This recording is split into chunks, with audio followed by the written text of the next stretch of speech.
Hey everyone, welcome to Jank It Up Fuzzball. I'm your host Brian, and I'm recording this late in the night of July 13th. This is the release day for Set 2 Shadows of the Galaxy.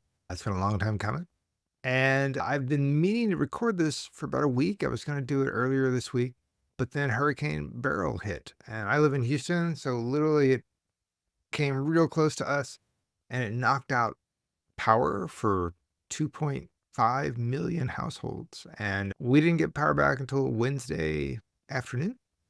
And as you can imagine, that kind of pushes things around. So, we're actually heading out for a vacation tomorrow, and so I'm up late recording this because if I don't do it now, I'll probably never do it. And this is a good episode because I have fun things to talk about. Three things to do. I want to talk about the box battle with Greg, the Spark of Rebellion box battle. We had that culmination with our box battle. That's the first thing. Second thing, I went to a pre-release event last weekend in the Houston area, and I want to talk about that and early thoughts of Shadows of the Galaxy. And then, backed by popular demand, I'm going to crack a pack. This is a Shadows of the Galaxy pack. It's a pack I won, not a one participation pack, you can call it that, but it's a pack from the event last weekend. Everything seems like it was forever ago when you've been through a hurricane and you've had no power for 50 hours. So the things you take for granted. Anyway, we are back, and I wanted to talk about this box battle with Greg. If you've listened to either of the first two episodes, you know that Greg and I have played through a box of Sparkle Rebellion, 6 packs at a time. So we did 4 sealed battles, best 2 out of 3, and I was 0-4 after those. Greg really enjoyed playing Vader, and who wouldn't? Vader is amazing in a limited format. But under box battle rules for the final, when you build a final deck this way, you couldn't use Luke and you couldn't use Vader. You had to use one of the leaders that you cracked from the box.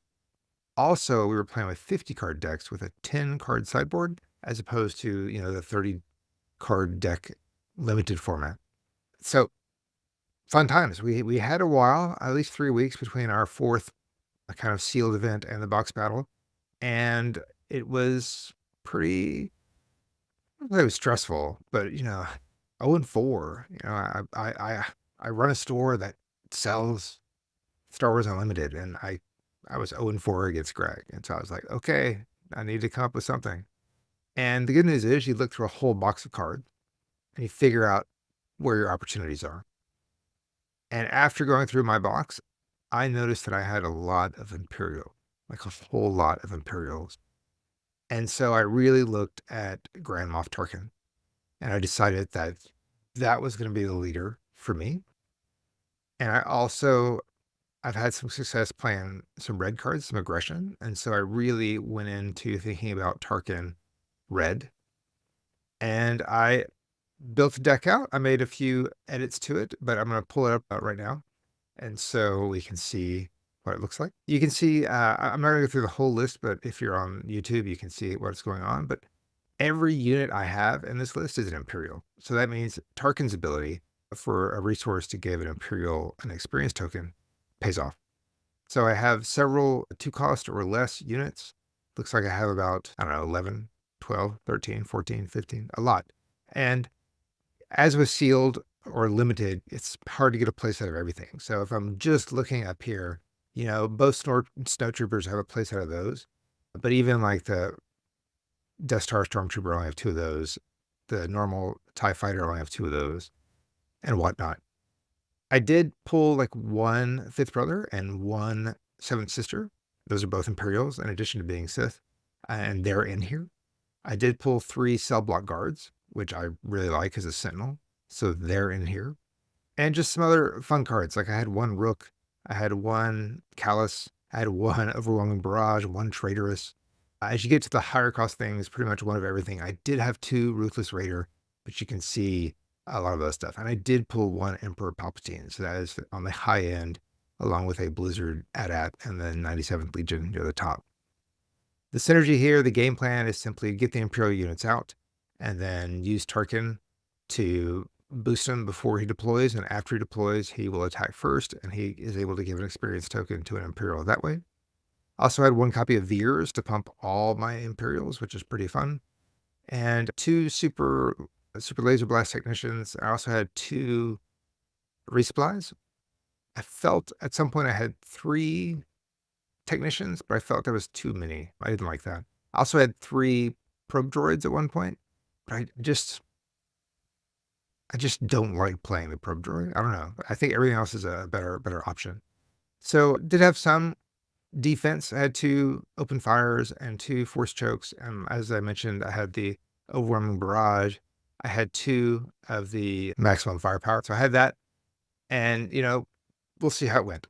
Because there was such a delay, I had, like, 3 weeks to tinker with this on things like Force Table, and I got really good at it. I enjoyed playing against these other decks, but I still wasn't sure about, like, what Greg might bring.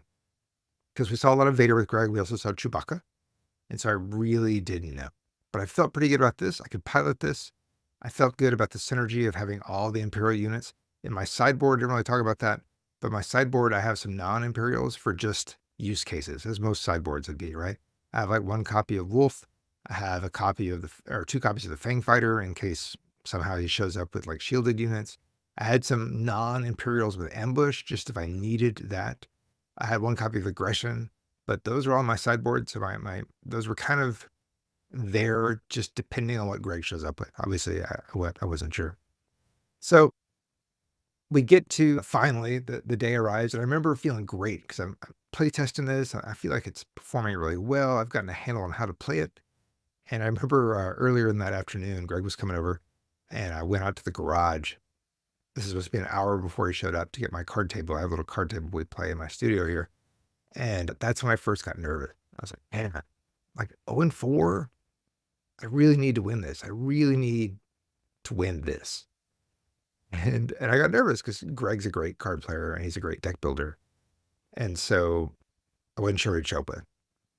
I was fearful of Chewbacca, but who knows? He's a great deck builder. He loves building decks around theme or archetypes.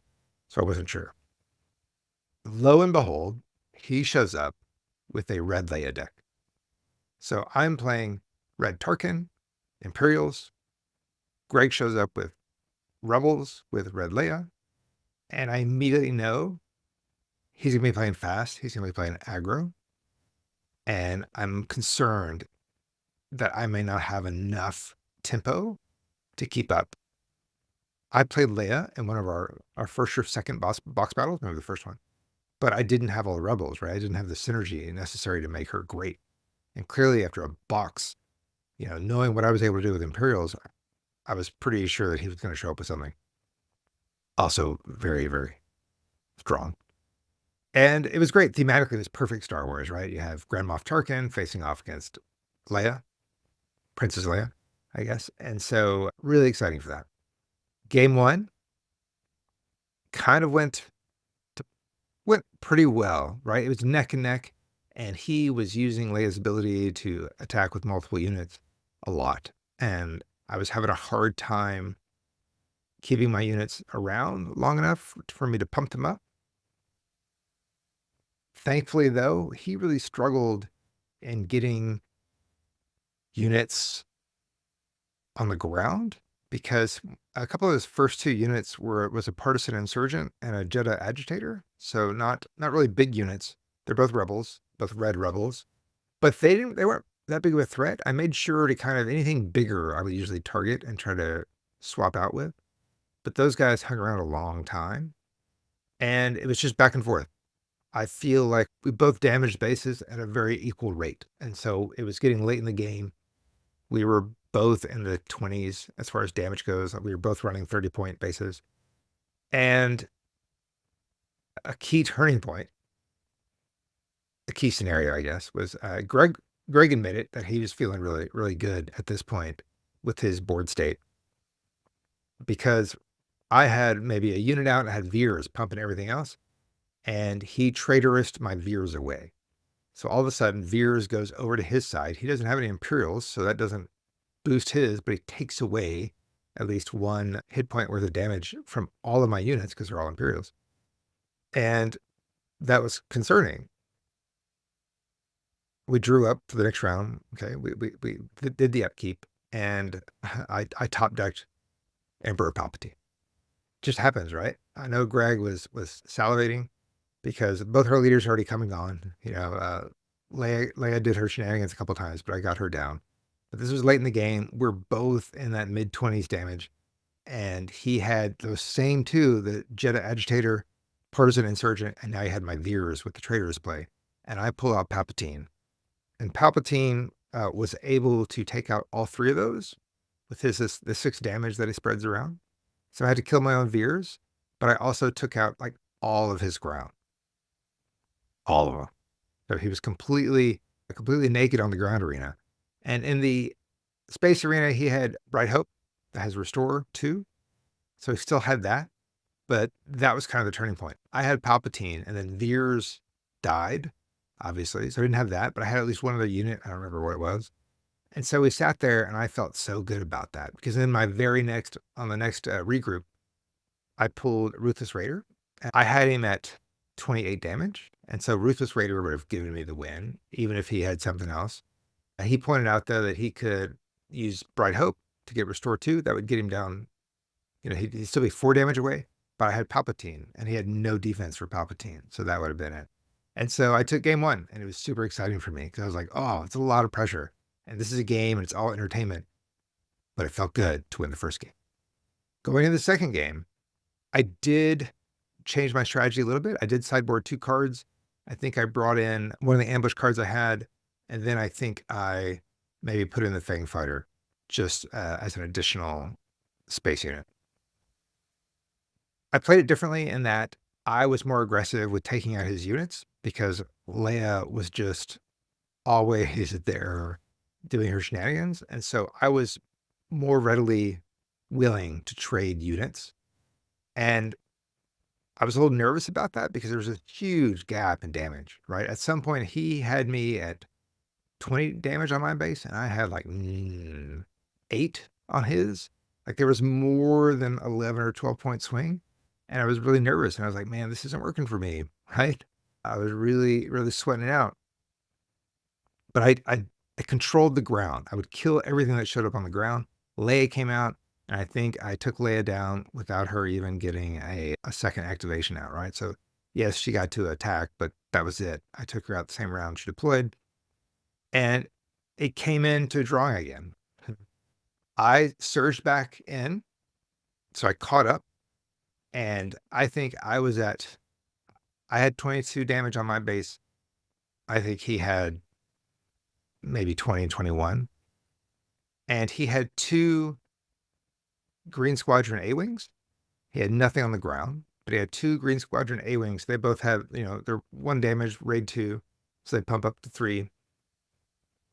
I had a seasoned shore trooper on the ground. I also had just a regular TIE fighter in space. And I drew a overwhelming barrage.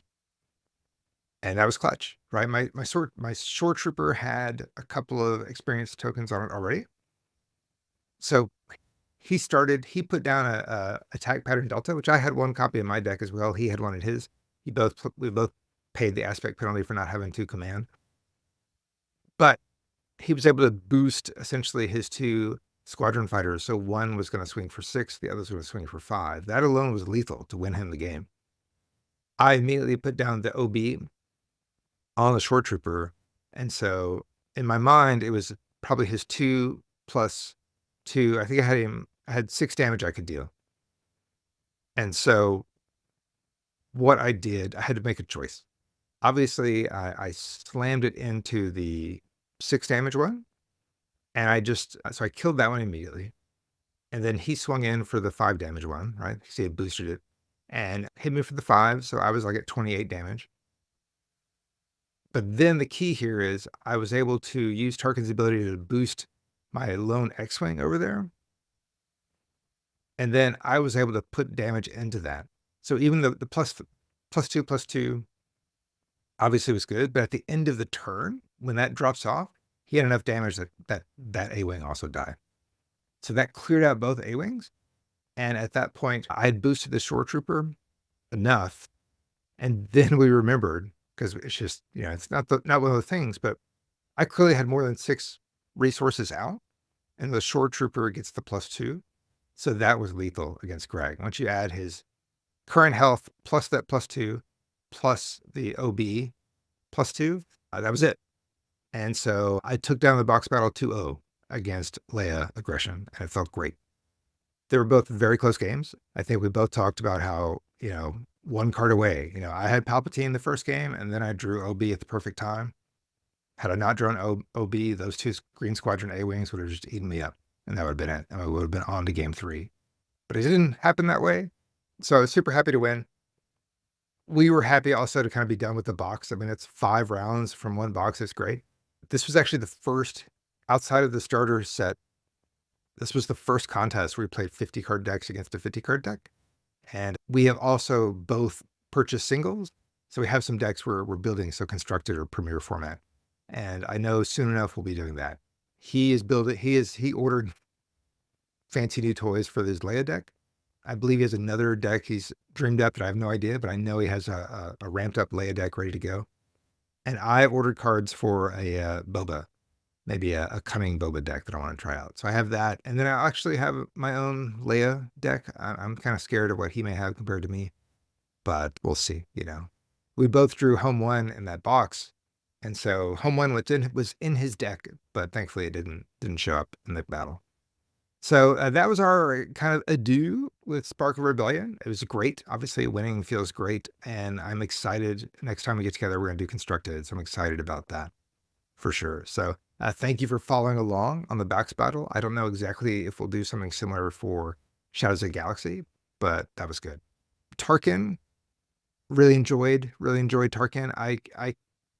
I'm curious about green Tarkin. Red Tarkin is pretty nice because you get a little more hate and you get a little more like this, the Sith. You get that and the Force chokes and the open fires.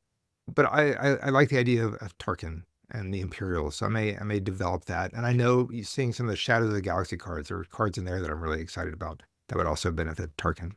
So anyway, that felt good. Next up, last weekend before the hurricane, the day before the hurricane, I went to Pearland at South Houston, Montags Gaming, and I've been there for a couple of events. I did a draft there. I did a pre-release there. So I went back for the pre-release. Great. Not the best box, no legendaries, and not even a single rare leader. So it wasn't amazing in that regard, but, we had a good time. I ended up building a Bosk deck. So I went Bosk blue, and here's my deck list. I know this is silly because it's limited, but I just like to put it out there. So if you want to see it, you can. But bounty hunters. So I had a Dengar in there. I had, some Trandoshan on the higher end. One of my rares was the Clan Saxon Gauntlet. So that's in there. And I had a Lone Pike. That was another rare that made it in. And then I had a Survivor's Gauntlet as well. And I found a Disabling Fang Fighter, which is pretty good against, obviously, bounties and things like that. So I went with red and blue. It felt fun. I like Bosk. I think Bosk is interesting. He deploys on 5. And then, just the synergy where he can ping things with a bounty is good. So that's what I built. Again, no legendaries. Game 1, I went up against a red Ray deck. And it was interesting. I was a little nervous about Ray because I'd heard reading up to my pre-release, which was on a Sunday, it seemed like a lot of people were like, Cad Bane and Rays were doing really well in the pre-release event. So I was really nervous about that. I know she has the big restore swing on her attack once she's deployed. Played a really good player, and he jumped out to a big lead in damage, and I just couldn't really claw back in. I was waiting and waiting to save some of my attacks for Ray. And so, but Ray came out, took 2 swings, over 2 rounds, and that restored 6 damage. And so I was just way behind. At the end, he had a big unit out there that I couldn't have stopped. And I forget the actual unit, but it was, I don't know if it was a group of Mandalorians or not, but that was it. I couldn't stop it. And I drew 1 card that allowed me to exhaust a unit. And I was like, well, this is what I need. So I played it. I exhausted the unit. He couldn't kill me that round for whatever it's worth. But then, and I remember sitting there looking at that and like, wow, he's resourced a lot. Like, what's he possibly going to do with 8 resources? He drops the Crate Dragon, right? The legendary, just bam on the table. And at that point, I'm just like, hey, good game. I'm not even gonna play through that, right? We were just doing best of 1. So I was like, hey, I was beat, right? I mean, it was awesome. It was awesome to see, even if it wasn't in my hand, but Crate Dragon comes down and I was out. Like, I'm not stopping that and this other unit. So I started 0-1, then I got a bye. Originally we had like 36 players, but then some of them didn't even, they picked up their box and left, and then it started dwindling. I had a bye, went to Starbucks, got a coffee, watching the weather because the first bands of the hurricane were starting to show up. And I was like, man, should I just go home? Because if you finish 4-0 or 3-1, you get some extra packs. And I said, no, let's at least go one more. So I stayed in, and when it came to round 3, I got paired up against a Cad Bane red. And it was interesting. We traded early, like on the ground arena. We were swapping some people. I was trying to get him off the board, but then he threw down something in space that had raid on it. So he was swinging for 3, and I had nothing in space this particular time. I just couldn't do anything about it. But I was able to get a lot of damage in on the ground. And then I was able to get Bosk out. But then I got Survivor's Gauntlet out, and it has this great ability, like when played or on attack, you can attach an upgrade from one of your units to another of your units. So you can essentially like move things back and forth. So somehow I had an experience token out there on the board, and so I would attack with that unit, then I would attack with the gauntlet, and then I would move that experience token to another of my ground units, and then I would attack with that. So I was getting a lot of damage in that way. He didn't deploy Cad when he could have. So on the round where he could have deployed Cad Bane, he did not. And I was sitting on a rival's fall. I didn't see it at all in game 1, but I saw it. It was in my opening hand, and I just kind of mentally said, I'm reserving this for Cad Bane. So the moment Cad shows up, I would slap that on and be done with him. But the player dropped another legendary, but dropped Kylo Ren. So that's not great. And then the next turn, he dropped Fennec Shan, who ended up killing my boss and doing some other damage. So just some wild stuff. I had developed such a lead at that point where, he wasn't able to take out threats fast enough, especially in the space arena. My gauntlet survived for a couple of rounds, and then that was the final blow, right? 4 damage a turn. I did that to win the game. So finally I won a game. I know I got the win from the bye, which feels bad, but that was good. Happy with that. So all of a sudden I'm 1 win away from being in the prizes, which I was excited about. So game 3, I go up against someone who's 3-0, and it's Cad Green. So slightly different and a little bit nervous about that, but we both mulliganed. And unfortunately for him, he somehow got worse. And it was really, you don't want to win that way, right? But he really struggled to find the cards he needed. I remember I played a Pike Sentinel early on, and then he played that green bounty, which allows you to ramp because you can take that bounty and then put it in as a resource. And I just so happened to have that disabling Fang fighter in my hand. So I threw that down to knock off that bounty, which I thought was smart. And it was good. And I'm just trying to use Bosk's ability to ping, get my own bounties on his characters, use Bosk's ability to deal 1 damage to a unit with a bounty on it. I had more threats on the board, and I was building up the damage race pretty easily, which was nice. I had one, not a bad misplay because things were going my way, but I had a space unit, and I had a ground unit, and I had another Pike Sentinel. I had 2 of those in my deck. I had 1 more in my hand, and then I had Bosk ready to deploy on round 5. And I was about to kill a unit that had a bounty that gives you 2 experience tokens. So I forget the name of the unit, but you can put 1 experience token on up to 2 units. And so I did that. I got over anxious, and I did that, and then I was able to put my experience token on my ship and on whatever else was on the ground. My opponent had pretty much claimed at that point, so I should have just slowed down, played the Pike Sentinel out of my hand, then deployed Bosk, and then with Bosk deployed, once I collect that bounty, he allows you to collect the same bounty twice. So I could have gotten 2 more experience tokens out of that. So not that impacted the game, the result of the game, but it's still one of those things like, everyone's learning pre-release. And I was like, man, I really needed to think about that a little bit better because those were two experience tokens that I could have got that I didn't, just because I didn't go through all the lines of action to see that. In the end, I also had a Rival's Fall in the beginning. So I found it in the very beginning, and I just sat on it. And the moment he deployed Cad Bane, I slapped it down. And he conceded at that point because I just had such a commanding lead. I had a commanding board presence. Unfortunately, like like we said, he mulliganed and just didn't find anything. He was really, really struggling to get what he needed out, but I'll take it. And I was in the money. I finished a 3-in-1 thanks to that buy. And so I was given 4 packs for my trouble, which was nice. I enjoy Shadows of the Galaxy. I know that the bounties are really interesting. I like the aggression of or the quickness of Bosk. I drew my other leaders, the kind of the usual they're all commons, right? But it wasn't a Ray, it wasn't a Cad Bane. So it's all these other, I'm sure there's a Finnick, there's a Gar Saxon, but all these other characters, I just didn't really feel like running this particular tournament. I didn't feel like running Mando or Moff Gideon either. So that's it. Quick plug for Deploy Your Leader Gaming. We have our 2 latest articles are about the starter set, which features the Mandalorian and Moff Gideon. So we have an article that talks about the Mandalorian deck and some options for improving it and upgrading it. And then we have a new article about the Moff Gideon deck and some options to improve it and upgrade it. So Just Jack of the Golden Dice podcast dealt with the Mandalorian, and then Kevin from Roll Gaming did the Moff Gideon ideas. They're both fantastic articles. Please check them out if you haven't already. And yeah, they get you excited about the set. I think that's it. It's really, really cool. So I'm excited for what's to come in Shadows of the Galaxy. I'm excited for Star Wars Unlimited. Most of my gaming will be against Greg, but one of my goals is to actually go to a store showdown this cycle. I think that'll be easier now that the summer is kind of winding down. We're getting closer and closer to August, and then things kind of settle in from a busy summer season.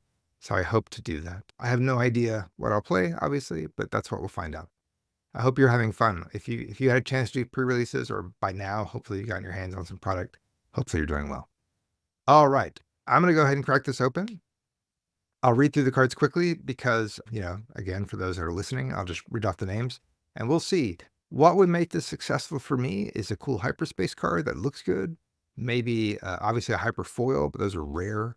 But that would be awesome. A legendary would be amazing. And I don't think there's any chance it's a showcase, but let's see what we got. I don't have the cool down camera set up, so I'm just going to hold them up here. Our leader is Gar Saxon, and it is hyperspace. And then I have Navarro City, Reputable Hunter. These are commons. House Cast Soldier, Outlaw Corona. Is that right? Corona. Yeah, okay. Corona, maybe. Pike Sentinel. Yeah. So there you go. Already got a place of those guys. Desperado Freighter. Roshire Tree Tender. I had 2 of these that I could have used in the pre-release. I'm not sure I did. Maybe I had 1 in there. Okay, here we go. Hyperspace Surprise Strike. This is also in Spirit of Rebellion, but it's a nice looking card, especially in hyperspace. So that's cool. Rich Reward. I think this is at Bounty. Yep. Give an experience token to each of up to 2 units. Another common, Privateer Skeek. Not sure about that one. And now we're in our uncommons. We've got Guild Target, so an upgrade. Attached unit gains bounty, deal 2 damage to a base. If this unit is unique, deal 3 damage instead. Pretty nice. Millennium Falcon. So just an uncommon in this set, but pretty fun. Enforced Loyalty is the 3rd one. And here we go. A second copy of Survivor's Gauntlet. So I just talked about it. It's the rare. Pulled it again. Pretty awesome. And the last card is the foil. It is an event. It is commission from its green event. Search top 10 cards of your deck for a bounty hunter, item, or transport card. Reveal it and draw it. You can also smuggle it. So there you go. I will happily take this. I think I had a blast playing it. What I like about it, it costs 5. It's a 4/6. It's a Mandalorian vehicle transport. When played on attack, you may attach an upgrade on a unit to another eligible unit controlled by the same player. So you really are just bouncing upgrades back and forth, or you can somehow move a bounty to another opponent if you want. But that's good. So much is my luck of cracking packs for the podcast. I think we got 1 legendary in all of my packs for Destiny, and so far we're off on a pretty standard start for that. So hey, I think this will wrap it up. It's darn near midnight now, and I got to catch the plane tomorrow. But I knew if I didn't record this tonight, it probably wouldn't get done at all. And I like it. I hope you're having a great release weekend. And if the opportunity provides itself, please play some jank. Deploy your leader. Have some fun. We'll talk soon. Thanks, everyone.